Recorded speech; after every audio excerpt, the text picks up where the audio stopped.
Barak Shalom, fam. Barak Shalom. Do you ever feel like the damage is already done? Been having some thoughts on another really rough morning. Seems like it's to be a decently rough day, and that question's come to mind before. Is the damage already done? No. To the point you've been so traumatized,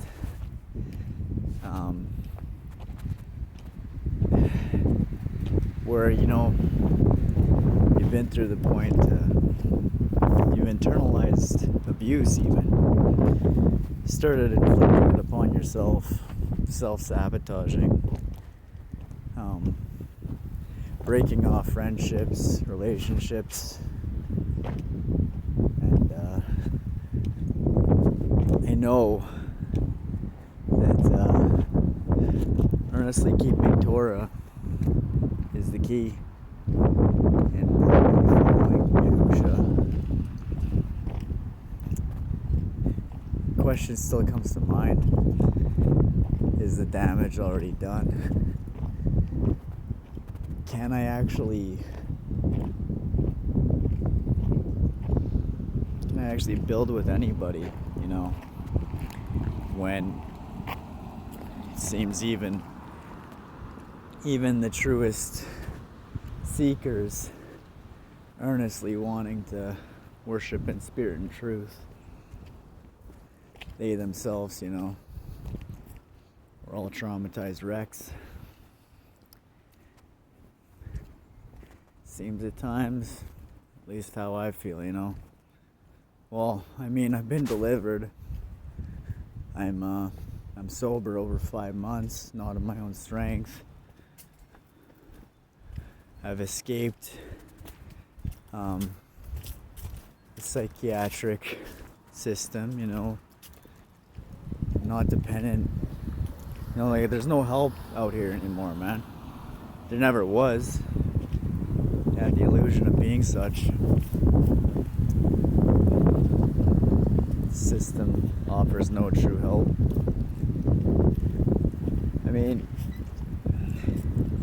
I had sobered up before coming to Torah, yes, through the so-called self-help. I got different institutions in that, NA and AA, bunch of unnecessary crap. It doesn't take 12 steps to get to the Most High. It takes commandments, though, most definitely. I don't want to ever really coexist with people that can't get the common sense to not sleep with each other's spouses, not murder in cold blood so that you could gain something for yourself, not steal, not slander.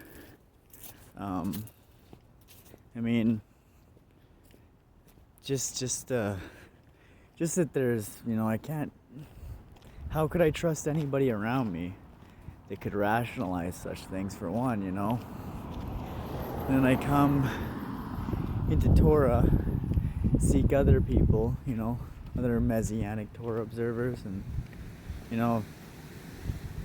see that in many cases it seems to be what I'm saying. The damage is done.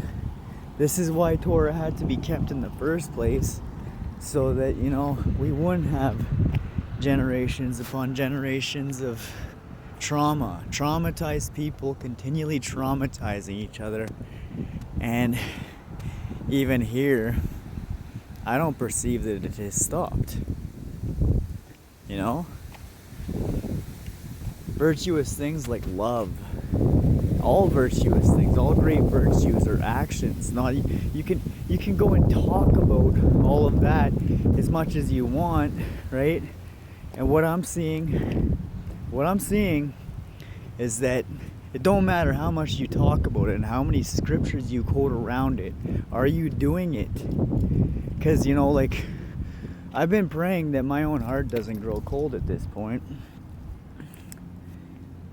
Because it kind of feels like it is. Because, yes, by keeping Torah, I understand, I do, that this is the only way out of this mess. This world is in a moral crisis. There's no longer any political solution. There's no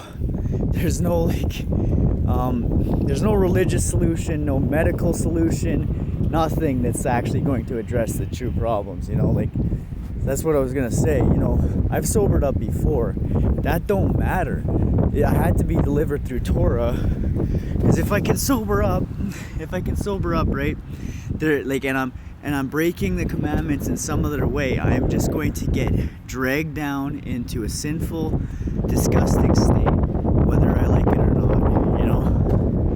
you know, so, like, it has to be commandments.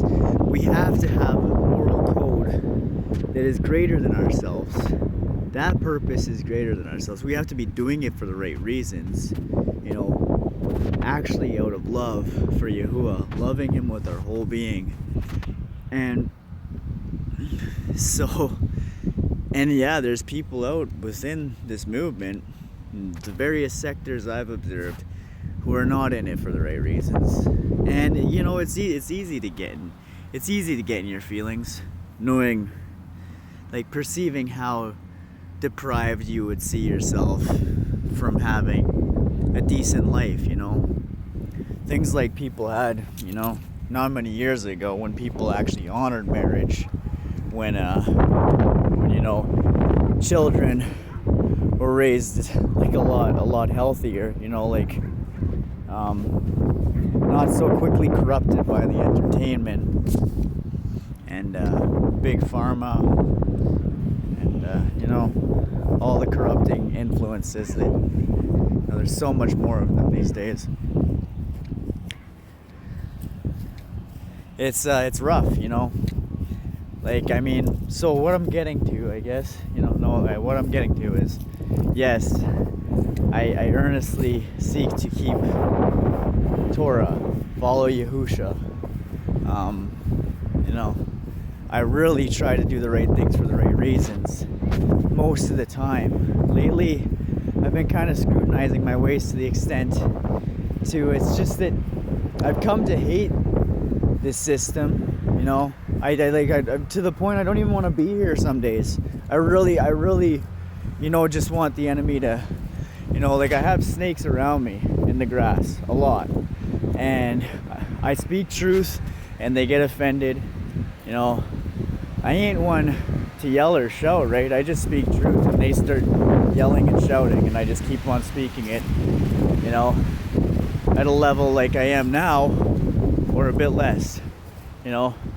Try to deliver the message with a quiet and meek spirit, and sometimes the message gets heavier. I don't need to shout, I mean, but so I get to thinking, you know, like, scrutinizing my own ways. I continue to do this, and I do love the commandments. Is the damage done? You know, because, you know, I would appreciate to actually experience something real in this fake ass world for once. Be it friendship, you know, an actual fellowship of people that actually earnestly want to worship in spirit and truth. I perceive myself as so traumatized now, though, that can I even identify that? Yes, I want to keep Torah. I'm scrutinizing my own ways. Do I want to keep Torah because I don't want to, like, have an even worse, like, reality of it, like, in an eternity in the next realm where I'm suffering even more than now? Or do I actually, am I doing it out of love of Yahuah? Because I have done it for that reason, right? I just, you know, a lot of people are wrecks, so kind of where I'm seeing it, right? I'm seriously wondering, am I to kind of just keep on keeping the commandments on my own and wait until the wrath is poured out? Because then I'll know after the wrath poured out, if I still stand, then, you know, the people that are still left standing as well, maybe I can build with them. Other than that, you know, how would I know? You know, this is a perilous predicament, man. Yo.